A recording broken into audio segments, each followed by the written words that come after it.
Hoy leemos el Evangelio según San Mateo, capítulo 6, versículos del 7 al 15.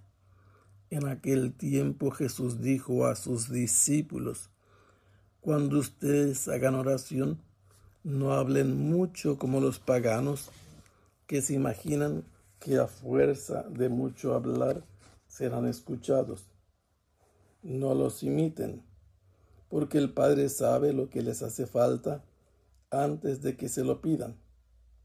Ustedes pues oren así: Padre nuestro que estás en el cielo, santificado sea tu nombre. Venga tu reino. Hágase tu voluntad en la tierra como en el cielo. Danos hoy nuestro pan de cada día. Perdona nuestras ofensas, como también nosotros perdonamos a los que nos ofenden. No nos dejes caer en tentación y líbranos del mal. Si ustedes perdonan las faltas a los hombres, también a ustedes los perdonará el Padre Celestial. Pero si ustedes no perdonan a los hombres, tampoco el Padre les perdonará a ustedes sus faltas. En el Evangelio según San Mateo, nos ha sido presentado Jesús en la región del noreste del actual Israel, en la orilla del lago de Galilea, en alguna de las colinas que se encuentran en el borde de este llamado mar de Galilea, rodeado Jesús de una muchedumbre proveniente no solo de Israel, sino también de otros lugares, de gente pagana. Él les ha estado enseñando y ahora lo que leemos es una instrucción sobre la oración. En la vida de Israel la oración era parte esencial. La gente rezaba libremente o recitaba los salmos, incluso los cantaba. Cuando iban de camino en peregrinación, cantaban los salmos de las subidas. Cuando estaban en el templo, a la entrada, cantaban los salmos graduales. En el interior del templo, lo mismo. Pero también tenía la gente la costumbre de rezar libremente, de modo espontáneo. Y ahora nosotros escuchamos una instrucción que Jesús dice: cuando ustedes hagan oración. Hacer oración se trata ante todo de hablar. Orar significa mover los labios.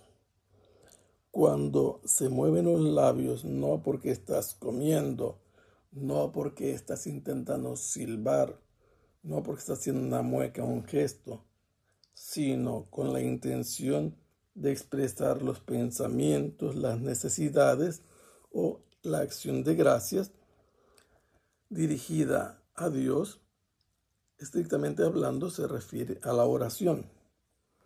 Orar entonces puede ser en voz baja, puede ser literalmente una oración recitada de memoria, o puede hacerse con la lectura de algo escrito, pero los labios se mueven. A esto se le llama oración.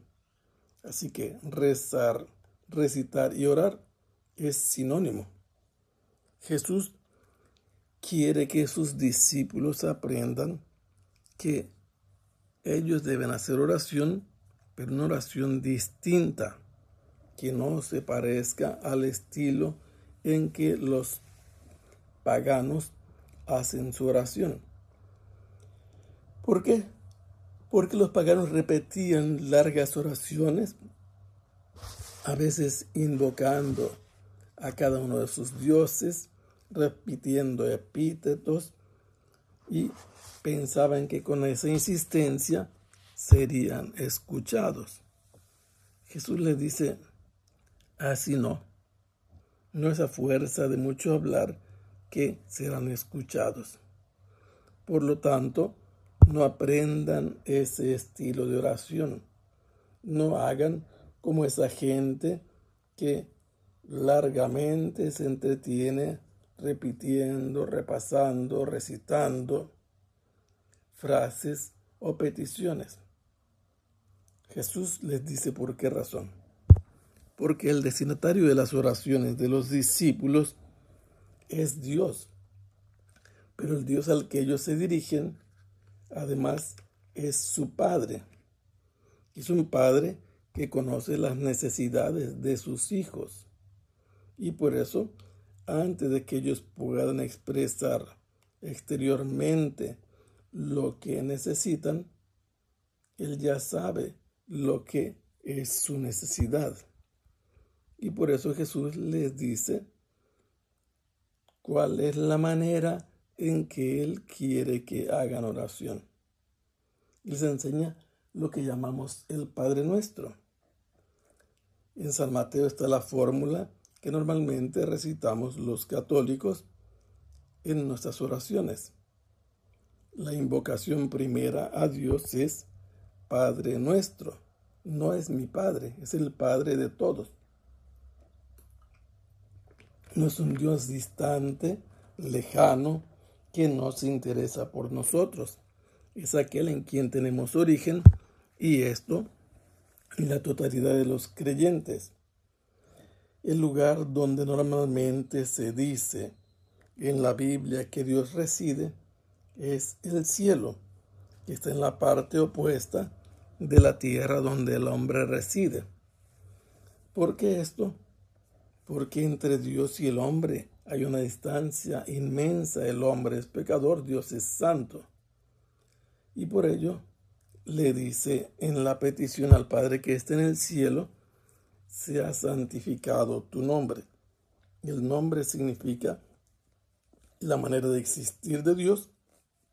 Y por lo tanto, puede entenderse que Dios se muestre como santo, o que los que hacen oración reconozcan su santidad al invocarlo. Se le pide al Padre que venga a su reino. Dios debe venir a reinar sobre la tierra para que las injusticias y lo que está mal se corrija. Y dice Jesús que hay que pedirle al Padre que su voluntad se haga en la tierra como ya es cumplida en el cielo.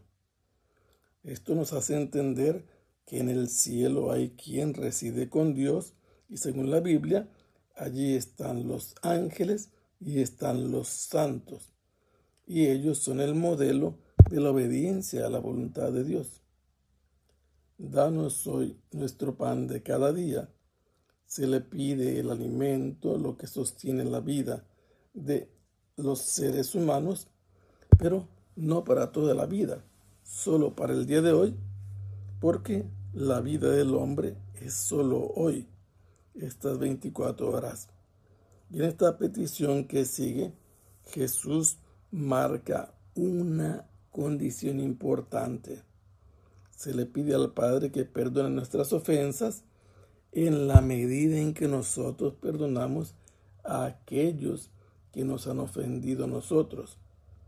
De esto depende la eficacia de nuestra oración, de que nosotros hayamos perdonado a quien nos ha ofendido, para que el Padre también nos perdone. La súplica que no nos deje caer en la tentación evidencia que hay alguien que nos tienta para apartarnos de la voluntad del Padre, para alejarnos de la salvación. Y por eso dice: líbranos del mal. El mal, estrictamente hablando, no es abstracto. Se trata del maligno, del que provoca todos los males, que induce a los hombres a apartarse de Dios, y con la gracia de Dios es posible entonces que no caigamos en la tentación, sino que seamos librados del maligno. Jesús agrega nuevamente la necesidad del perdón, porque dice: si ustedes no perdonan a los hombres, tampoco el Padre perdonará las faltas de ustedes. Pero si ustedes perdonan, el Padre les perdonará a ustedes. Por segunda vez, después de decir en el Padre Nuestro que perdone nuestras ofensas, Jesús insiste en la importancia de perdonar para que el Padre también nos perdone a nosotros. Que el Señor los bendiga. Hasta pronto. Sea alabado el Santísimo Sacramento.